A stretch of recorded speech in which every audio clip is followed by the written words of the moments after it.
Let's talk a little bit about strings and horns for production.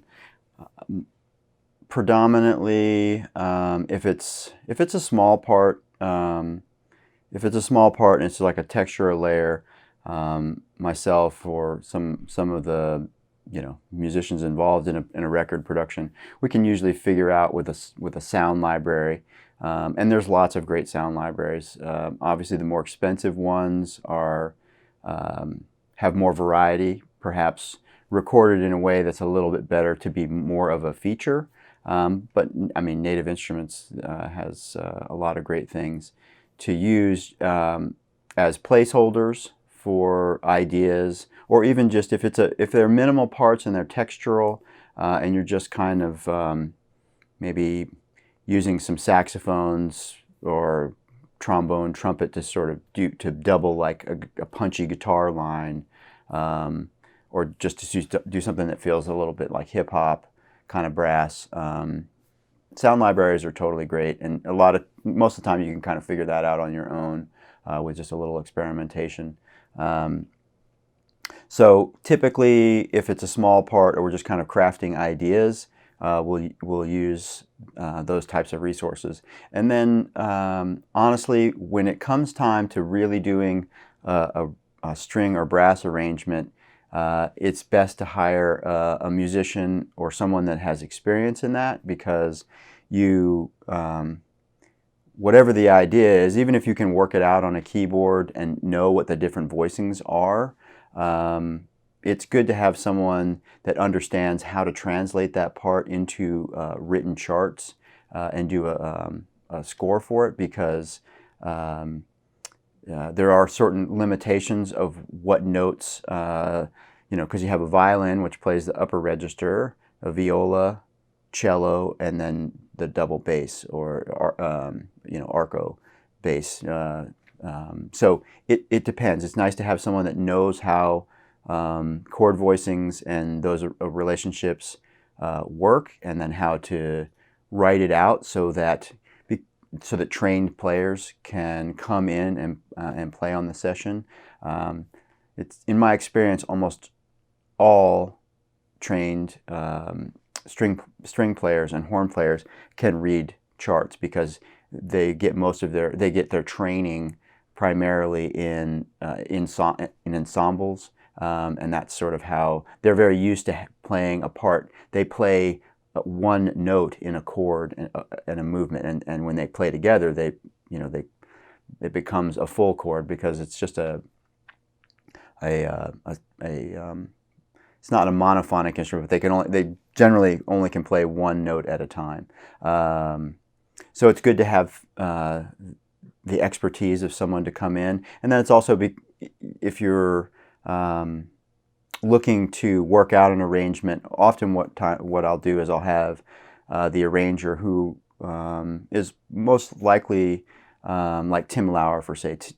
Tim is an amazing musician, very accomplished. He's primarily a keyboard player, but he can come in to the studio, and we can sit and we work out what we want the arrangement to be, and he can mock it up on a keyboard with the sound library stuff, and sort of put it together, and so that we can be in agreement about what the vision is for it, and then how to execute it. And then he'll write out charts based on that, and then he will help hire and assemble the players that are needed for an arrangement. And this goes with strings and brass. And then have the players come in, and we'll have the charts, and then we'll adjust the parts as necessary, because writing stuff on a keyboard doesn't necessarily 100% translate to the way players would do something. And then hearing it executed with the players, sometimes you realize that certain things aren't possible, or you have a change in preference, or you just get a clearer picture of what the result can be. So that's typically how I approach it. String and horn sessions, they're expensive sessions, and they typically are just in 2-hour increments. And traditionally, you're supposed to pay for every pass that they make that is used. So if you use a quartet and then you double the quartet, technically you're supposed to pay for it twice. Most of the time that's not the reality of it. But it's just these things to keep in mind. So you need to be prepared for what can be an expensive session.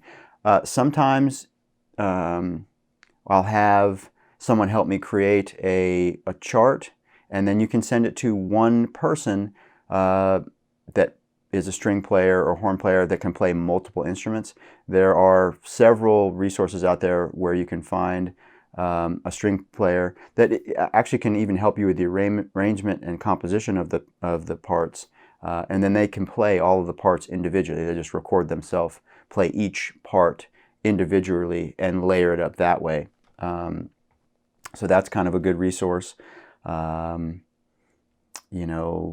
Sometimes I have just a cello player come in, because a cello player can kind of get up into a viola range, and it's enough to just have that one player layering things up. If sometimes we do some stuff where we have a little bit of a brass arrangement, and it's from a sample library, and the parts sound pretty good. And the thing is if you just have a trumpet player come in or a trombone player and add a performance with it, or saxophone player, whatever sort of the arrangement might be, just adding one live player to a programmed sound library version of the part can give it enough of the human feel and the texture of believability, and that goes the same for strings. Sometimes just putting a viola or violin on top of a sound library arrangement can work really nice, just to give it a bit of unique space and feel, is really cool. So in closing, just to kind of wrap it up, realize that there are a lot of great sound libraries that you can use, and I use them. Lots of other record makers use them, and they sound cool, and you can mix and match. You can add live players to that. You can just use it as an example for what you might have a section come in and do. You can use a sample library section with a real section and shift the balance. It can be more about the samples or less about the samples, and kind of come up with some cool textures. Honestly, I've discovered that when you have a programmed section and then you have a live section with it, it's kind of the best of both worlds, and you get a really, really cool special sound that way. And just be willing to experiment, be bold, and just use your imagination, and hopefully sharing a little bit of that will give you confidence and insight into some of your own ideas. It's really important, the same with strings, that with brass, that you work out what the arrangements are, pick the instrumentation and the parts. Yeah, it might sound cheesy with a lot of the sound libraries, but at least you're informed and prepared, and you know what to go seek out and who to hire. Just in terms of the way you might want to approach recording brass, sometimes you have to leave that to the experts who's helping you with the arrangement, or sometimes you can farm it out to one player that's capable of playing a few things, and they're going to track it one instrument at a time. I think what's important to realize is, yes, you can record each element separately, but it is nice to have an ensemble sound to kind of hopefully capture a little bit of a room sound, an overall picture. You don't want all of your microphone capture to be just a close mic, single instrument. You can certainly blend them and put them in reverb and create a really good relationship. But if you can, it's nice to capture a section together, so you can get an ambient picture, a group capture of the elements to put into the production and balance. It can be nice to, and this is in general recording when you use a room mic, to put the focused sound someplace in the stereo field, and then use the room mic a little bit opposite. And then when you double track, like let's say we're recording trombone and trumpet together. So I've got my close mics, my two close mics, and I've got my room mic. So the first pass, I might put my close mics on what is my right-hand side and the room mic over on the left. And then when I double track it, I will switch it. And it just adds a bit of space and dimension, as opposed to putting the close mics and the room mic together over here and then put the double tracked over here. I'll pose them to get a cool stereo spread and nice presentation. You know, just in closing, I think it's really what feels appropriate to you. There are no rules, but you know, just reiterate, especially with brass, you probably need to hire a good player to help you execute things. But do the work to know that that's something, you know, do the work with some sound library stuff to know that that's what you want to do, and figure out how the chord voicings might be, because, you know, horns play one note at a time and they need to be in an ensemble to be able to create chords and movement. So it's nice to figure that out ahead of time, so you're just really clear about how to go about capturing and executing the final result.